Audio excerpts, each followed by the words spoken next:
এটা অনাকাঙ্ক্ষিত, ন্যাক্কারজনক এবং অনভিপ্রেত।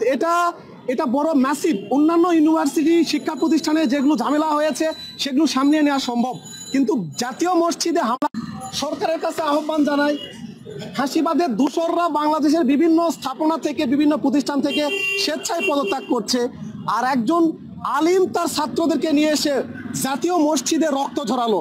এটা যদি অনতিবিলম্বে এটার পানিশমেন্টের ব্যবস্থা না করা হয়, তাহলে এটা মুসল্লিদের মাঝে চরম প্রতিক্রিয়া তৈরি হবে এবং এটা জাতীয় ইস্যুতে একটা পরিণত হবে।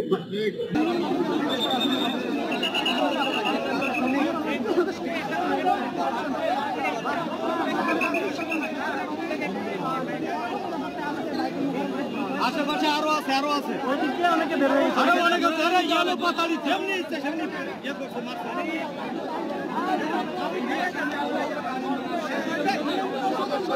ওর থেকে তথ্য বার করেন।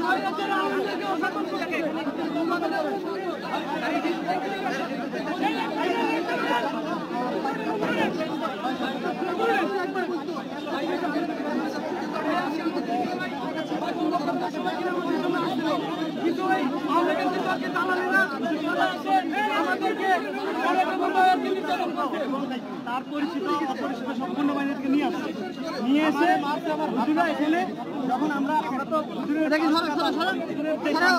ওদেরকে ওখানে ছাত্ররা জমা হয়ে আছে, আমরা বললাম যে আমরা এই হুজুরের পিছনে নামাজ পড়বো না। যেই হুজুর ফেসিবাদের দোষর, যেই হুজুর বলছে যে শেখ হাসিনা নাকি কাওমি জননী, এই হুজুর পিছনে আমরা নামাজ পড়বো না। ওনার নাম রুহুল আমিন। পরে আমরা বললাম যে আমরা ওনার পিছনে নামাজ পড়বো না। তখন ওনার ছাত্ররা মানে ওখান থেকে আমরা যারা মুসল্লি ছিলাম তাদের উপরে যে জুতার পাক সহ বিভিন্নভাবে অতর্কিত হামলা করছে এবং আমাদের এখানে অনেক সাধারণ মুসলিমরা অনেক আহত হয়েছে। বলতে চাই ওর গায়ে যে আর কি জুব্বা টুপিটা আছে, দয়া করে আপনারা ওইটাকে খুলে ফেলেন, কারণ প্রত্যেকটা আলেমদের অসম্মান হচ্ছে। আমরা চাই না যে আমাদের আলেমদের অসম্মান হোক, আমরা চাই যে বাংলাদেশ সুন্দরভাবে চলে। এটা যদি রাষ্ট্রীয়ভাবে বলা হয় তাহলে আমি মনে করি যে রাষ্ট্রীয়ভাবে এটা তো ওনাকে বলা আসলে কোনোভাবে যৌক্তিক না, কিন্তু যদি ব্যক্তিগতভাবে বলতে চান উনি, দাড়ি আসলে এটা হচ্ছে আমাদের ইসলামিক একটা শের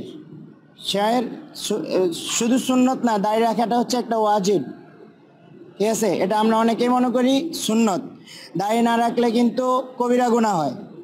সেক্ষেত্রে উনি যদি ধর্মীয় দিক থেকে, উনি যেহেতু একজন ধর্ম প্রতিমন্ত্রী, তো ওই ধর্মীয় দিক থেকে উনি যদি ব্যক্তিগতভাবে উনি ডক্টর ইউনূস স্যার যেহেতু উনিও একজন মুসলমান, ওনাকে যদি ধর্মীয়ভাবে অনুপ্রাণিত করতে চান, সেই হিসাবে বলে তাহলে সেটা ঠিক আছে।